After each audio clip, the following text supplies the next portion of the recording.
उसके बावजूद भी अगर कोई नहीं कराएगा तो कंटेम्प्ट उस वक्त भी बनती थी, कंटेम्प्ट अब भी बनती है। ये उस वक्त भी अदलिया को चाहिए था कि वो कंटेम्प्ट जारी करती, अगर फैसला दिया है तो उस पर अमल दरामद करते, और अगर अमल दरामद नहीं करा सकते तो फिर आपने फैसला क्यों दिया? फैसला तो फिर एक कागज़ का टुकड़ा है। लेकिन एक बात जहन में रखें, फैज़ाबाद धरना केस अगर 5 साल या 4 साल बाद अगर उन किरदारों का तयन हो सकता है, उनके खिलाफ एक्शन हो सकता है, तो इसमें भी, इस केस में भी देखें, बात यह है कि अगर ये प्रेसिडेंट सेट हो जाता है कि 13 महीने बाद इलेक्शन करा लो या 6 महीने बाद इलेक्शन करा लो, तो फिर अगला जो इलेक्शन आएगा क्या गारंटी होगी 2 साल या 3 साल बाद इलेक्शन हो या 10 साल बाद इलेक्शन हो? तो लिहाजा ये रास्ता रोकने का वाहिद तरीका है कि उन किरदारों के खिलाफ एक्शन लिया जाए जिसने इसमें रुकावटें डाली हैं, और असल तो रुकावटें पिछली हैं, ये भी तो है ही है, लेकिन जो 11-10 महीने से बैठे हुए हैं उसके बारे में असल तो काम करना चाहिए, सुप्रीम कोर्ट को नोटिस लेना चाहिए। वो फैसले तो आज भी मौजूद हैं उनके बारे में। अच्छा, फैसले को आप छोड़ दें, मुझे बताएं आइन के तहत वो पाबंद हैं, उनके लिए तो कोई डिलिमिटेशन का झगड़ा नहीं था, उन्हें क्यों नहीं इलेक्शन कराए? और क्यों इलेक्शन कमीशन ने नहीं कराए? क्यों गवर्नर ने नहीं कराए? क्यों केयर टेकर जो हैं वो बैठ के याशा कर रहे हैं, सिवाय इलेक्शन के सब कुछ कर रहे हैं? अच्छा, ये बताइए, आर्टिकल 6 किस पे लगना चाहिए? एक सवाल कि अगर कंटेम्प्ट हुई है तो पिटिशनर ने, जो कि पीटीआई थी, उन्होंने कंटेम्प्ट की दरख्वास्त दायर क्यों नहीं की? और अगर वो कंटेम्प्ट की दरख्वास्त दायर नहीं की तो अब फिर कंटेम्प्ट कैसे लगाई जा सकती थी? अदालत खुद से लगा सकती थी इसके ऊपर, इलेक्शन ना करवाने के ऊपर। कंटेम्प्ट ऑफ कोर्ट ऑर्डिनेंस 2003 बड़ा वाज़ेह है। सुप्रीम कोर्ट ने खुद कहा था कि अगर ये फैसले पे अमल दरामद नहीं होगा तो हम एक्शन लेंगे। तो वो एक्शन क्या होता? वो एक्शन लेने का, और उसके बाद बारहा उन्होंने चैम्बर में रखी थी कि जी आए हमारे से मिलें। फिर इस दौरान आपको याद होगा कि इलेक्शन कमीशन जो है वो रिव्यू पिटिशन ले आया। फिर रिव्यू पिटिशन के बाद भी क्या हुआ? उसके बाद review of judgement and order आ गया, फिर साथ ही प्रैक्टिस एंड प्रोसीजर एक्ट आ गया। तो कोई एक काम है जो उस वक्त की गवर्नमेंट ने किया हो या उस वक्त की पार्लियामेंट ने किया हो, फॉर द पर्पस ऑफ करनी चाहिए थी। लेकिन सुन लेना, सुप्रीम कोर्ट ने आज खुद कहा कि हम एक्शन लेंगे और एक्शन की तरफ बढ़ रहे हैं। अगर सुप्रीम कोर्ट आज खुद नोटिस लेके बढ़ रहा हो तो मेरा ख्याल है कि ये सुप्रीम कोर्ट की ज्यादा बड़ी जिम्मेदारी थी। सुप्रीम कोर्ट में कोई पिटिशनर आए या ना आए, पिटिशन तो पेंडिंग थी, फाइनल तो डिसीजन नहीं किया था। उन्होंने फाइनल डिसीजन दे के, डेट दे के उन्होंने कहा इसको कंटिन्यूअसली हम प्रोसीड करेंगे, और वो करते रहे। सुप्रीम कोर्ट अगर उस वक्त एक्शन ले लेती तो आज इलेक्शन भी हो जाते, ये गैर आईनी हुकूमत ना बैठी होती। जिस तरह अब आइन उड़ाया गया है, ये बताइएगा कि इलेक्शन कमीशन अब तक कोई तारीख नहीं दी, पहले 2 सूबों का मामला था, या वफाक में भी कोई इंतखाबात की तारीख नहीं आई। आर्टिकल 6 लगना चाहिए, कार्रवाई होनी चाहिए ताकि इस तरह का नेक्स्ट आने वाले फ्यूचर में ये देखें, दो प्रोसीडिंग्स हो सकती हैं, आर्टिकल 6 की भी हो सकती है और तौहीन अदालत भी हो सकती है, और ये दोनों काम बैक वक्त भी हो सकते हैं। ये सुप्रीम कोर्ट के ऊपर आज भी जिम्मेदारी है, इसलिए कि सुप्रीम कोर्ट के जजेस ने आइन को प्रोटेक्ट एंड प्रिजर्व करने का कसम उठा रखी है, उनकी ओथ में शामिल है। लिहाजा आइन की पामाली जहाँ जहाँ नजर आएगी सुप्रीम कोर्ट का किरदार वहाँ आएगा। सर, अपडेट आ चुकी इस लड़के में नहीं आएंगे सदर पाकिस्तान के, वो तो खत्तो किताबत करते नहीं है, तो उन्होंने अपनी आईनी जिम्मेदारी अदा नहीं की। सदर पाकिस्तान का अगर कहीं रोल होगा तो उनको एक तो प्रोटेक्शन हासिल है अंडर आर्टिकल 248।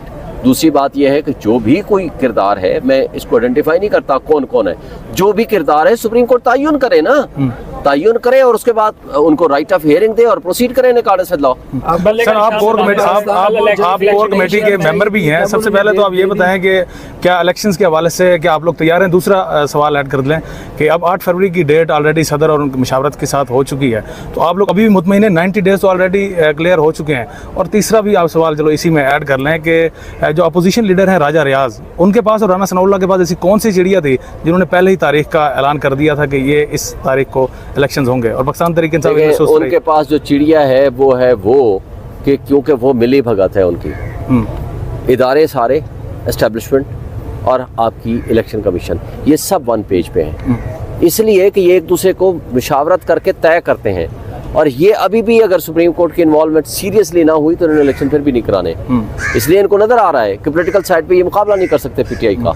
दूसरा सवाल कि क्या इलेक्शन लड़ेंगे?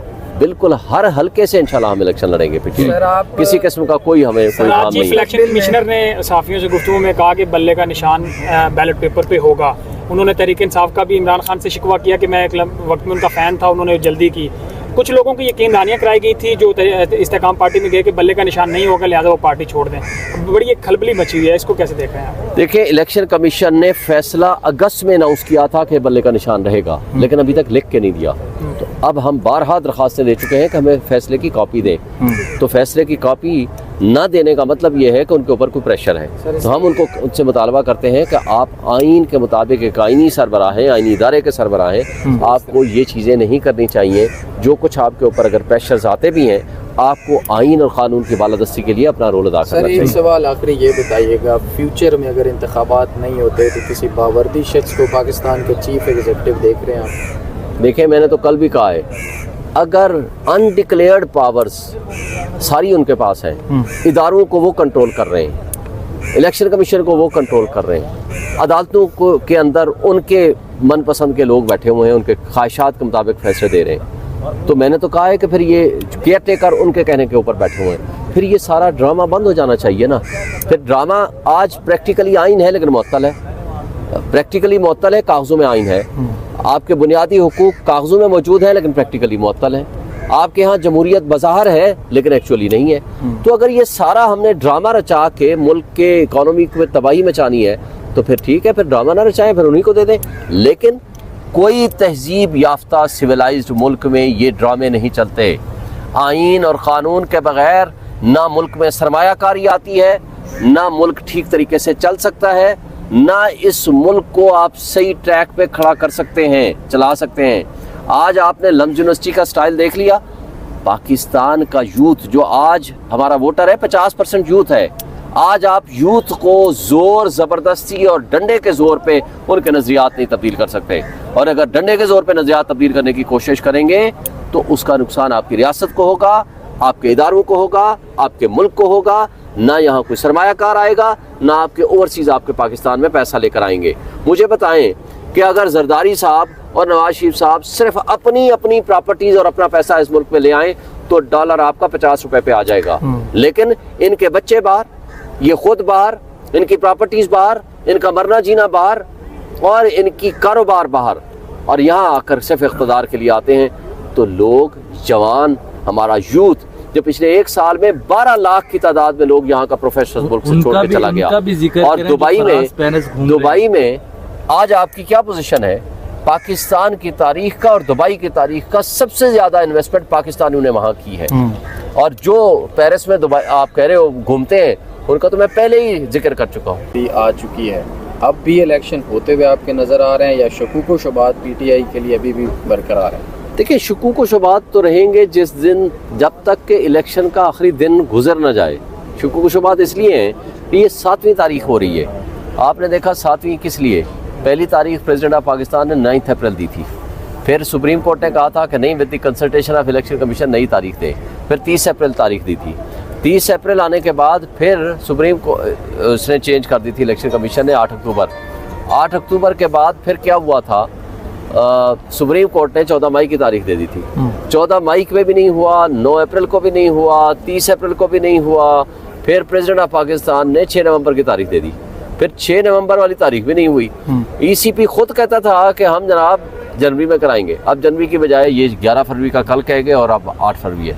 अब हम होप रखते हैं कि ये हो जाए, क्योंकि अगर सुप्रीम कोर्ट के हुक्म के बावजूद उन्होंने इलेक्शन नहीं कराया तो मैं समझता हूँ कि एक शुक व शुबात तो फिर भी रहता है। हाँ, अब अगर नहीं होगा तो मेरा ख्याल है कॉन्टेम्प्ट की तरफ जाएंगे। लेकिन मैं ये समझता हूँ कि ये तो नेक शुगून है कि डेट आ गई है, लेकिन जब तक उन किरदारों का तयन नहीं होगा जिन्होंने इसको डिले किया, उस वक्त तक आप इस मुल्क को सही ट्रैक पे नहीं चढ़ा सकते।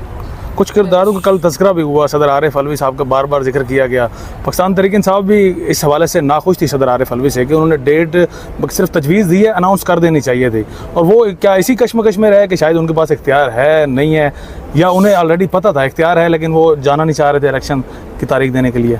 देखिए, पहली बात तो यह है कि सदर पाकिस्तान ने 9 अप्रैल डेट दी थी, क्या अंजाम हुआ? इलेक्शन कमीशन ने उठा के फेंक दी। फिर सुप्रीम कोर्ट के हुक्म पे प्रेसिडेंट ऑफ पाकिस्तान ने तारीख दी थी 30 अप्रैल। उसके बाद उसको वन साइडेड इलेक्शन कमीशन ने 8 अक्टूबर की डेट दे दी।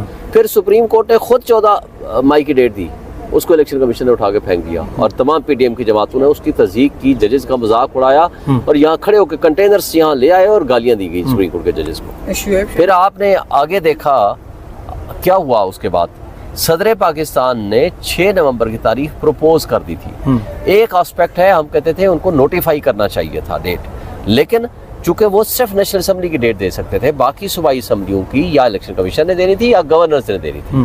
तो उन्होंने कहा कि चूंकि 90 डेज के अंदर इलेक्शन होना है, लिहाजा 6